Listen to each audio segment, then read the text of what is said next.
Praise the lord. ప్రభునేసు నామములో అందరికీ వందనములు.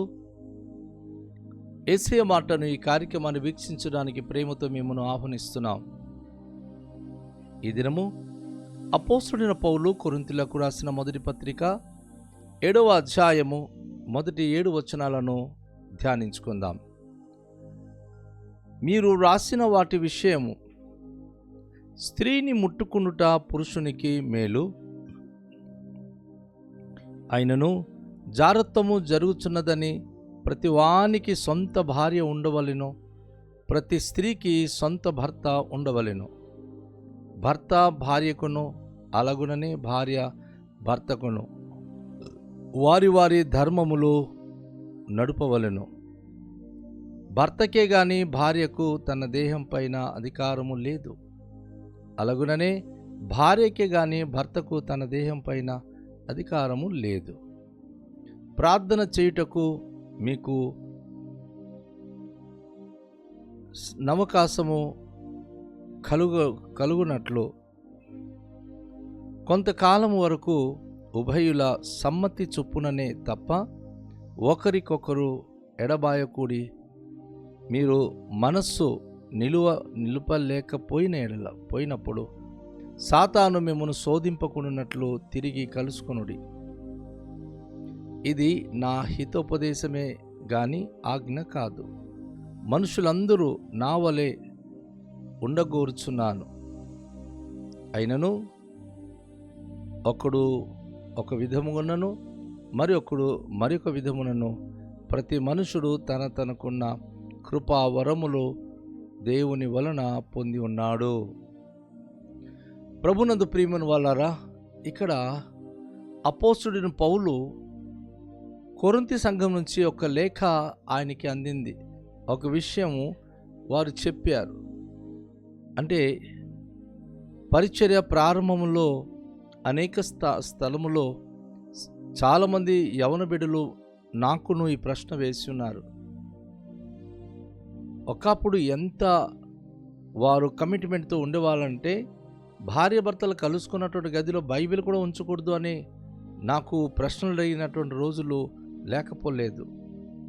అయితే ఇక్కడ కొరింథీ సంఘం కూడాను అపోస్తలుడు పౌలుకి ఒక లేఖ రాసి, స్త్రీని ముట్టుకోకుండా ఉండడమే పురుషునికి మేలు కదా, ఎందుకంటే ఈ వ్యభిచారం గురించి మరి జారత్వం గురించి ఎవరైతే దాని మీద ఇలా ప్రభావితం అవుతున్నారో వారు దేవుని రాజ్యంలో ప్రవేశించలేరని 6వ అధ్యాయంలో వివరించినందుకు, అలాంటప్పుడు అసలు ఆడదానికి ముట్టకుండా ఉండడమే మంచిది కదయ్యా, మరి దీనికి ఏమంటారు అని వాళ్ళు రాసిన లేఖకి అపోస్తలుడైన పౌలు వారికి ఇచ్చిన జవాబు మనం చూస్తున్నాం. జారత్వము జరుగుచున్నందున ప్రతి వానికి సొంత భార్య ఉండవలెను, ప్రతి స్త్రీకి సొంత భర్త ఉండవలెను. జారత్వం కానీ వ్యభిచారం కానీ ఏంటి? ఆ రెండిటికి సంబంధాలు ఉన్నాయి. పెళ్లి కాకుండా అనేక మందితో తమ జీవితం గడుపుతున్నటువంటి వారి యొక్క జీవితాలు, పెళ్లి అయిన తర్వాత కూడాను భార్య ఉంటుండగా వేరే ఒక్కరితో జరుపుతున్నటువంటి వారి యొక్క జీవిత విధానాలు, ఈ జారత్వము వ్యభిచారం అనే ఈ రెండు అందులో ఇంకితమై ఉన్నది. కనుక ఆ ప్రాబ్లం మీకు రాకుండా ఉండడానికైతే మీరు సొంత భార్య ఉండాలి, ప్రతి స్త్రీకి కూడా సొంత భర్త ఉండాలి. అప్పుడు మీకు ఏ ప్రాబ్లం ఉండదు, ఏ తప్పిదలు మీలో ఉండదు. భర్త భార్యకును అలాగే భార్య భర్తకును వారి వారి ధర్మములు నడుపవలెను. ఇక్కడ ఒక స్త్రీకి ఉండాల్సినటువంటి ప్రాథమికమైనటువంటి కర్తవ్యం తన భర్తను తృప్తిపరచడం, భర్తకున్న ప్రాథమిక కర్తవ్యం తన భార్యకి తృప్తిపరచాలి. సో ఒకరి ధర్మం ఒకరు జరుపుకుంటూ మీరు కనుక జీవితం గడిపితే మీకు వ్యభిచారము, ఈ జారత్వం అనేది మీలో ఎందుకు వస్తాయి? మీ జీవితాల్లో మీకున్నటువంటి సాంగత్యాన్ని బట్టి, మీకున్న బాంధవ్యాన్ని బట్టి మీకు సమస్యలు ఎక్కడ ఉండవు. భర్తకి కానీ భార్యకు తన దేహం పైన అధికారము లేదు, అలాగుననే భార్యకి కానీ భర్తకు తన దేహం పైన అధికారము లేదు. ఇప్పుడు భార్య అయినా భర్త అయినా భార్య శరీరంపై సంపూర్ణమైన అధికారం భర్తకు ఉంది, భర్త పైన సంపూర్ణ అధికారము భార్యకు ఉంది. కనుక ఎవరి ధర్మము వారు నిర్వహిస్తూ, ఎవరి బాధ్యత వారు నిర్వహిస్తూ దేవునికి వారు అంకిత భావంతో జీవించగలిగితే చాలంటాడు అపోస్తలుడైన పౌలు. ఇక్కడ స్త్రీ ధర్మము భర్త ధర్మము జరపకపోయినప్పుడే వారు వేవేరే విధమైన ఆలోచనలోనికి వెళ్ళిపోవాల్సిన పరిస్థితి ఏర్పడుతుంది. అయితే మరొక ఇన్స్ట్రక్షన్ అపోస్తలుడు పౌలు చేస్తున్నాడు. ఏంటంటే, ప్రార్థన చేయడానికి ఒకవేళ మీకు అవకాశము కలుగునట్లు కొంతకాలం మటుకు ఉభయులు సమ్మతి చొప్పుననే తప్ప ఒకరికొకరు ఎడబాయకుడి. మీరు ప్రార్థన చేయడానికి ఎలాంటి ఆటంకాలు జరగకుండా ఉండాలి అనుకుంటే, ప్రార్థన సమయంలో మీ యొక్క భక్తి విశ్వాస జీవితాన్ని జాగ్రత్తగా మీరు ఉంచాలి అనుకుంటే, మీరు ఇద్దరు కలిసి మాట్లాడి ఎన్ని రోజులు ప్రార్థన చేయాలనుకుంటున్నారో, ఏ విధంగా ప్రార్థన గడపాలనుకుంటున్నారో మాట్లాడుకోండి. ఇద్దరు సమ్మతి చొప్పుననే ఒకరికొకరు కొంచెం దూరంగా ఉండండి. మీరు మనస్సు నిలువలేకపోయినప్పుడు సాతాను మిమ్మును శోధింపకుండునట్లు తిరిగి కలుసుకొనుడి. ఒకవేళ గనుక మీరు ప్రార్థనలో ఉండి ఒక సెల్ఫ్ కంట్రోల్ చేసుకోకుండా ఉన్నట్లయితే, భార్య మీద భర్తకు కానీ భర్త మీద భార్య కానీ మనసు వస్తున్నట్లయితే మీరు సాతాను శోధనలో పడిపోతారు. సాతాను ఒకవేళ శోధించేస్తాడేమో.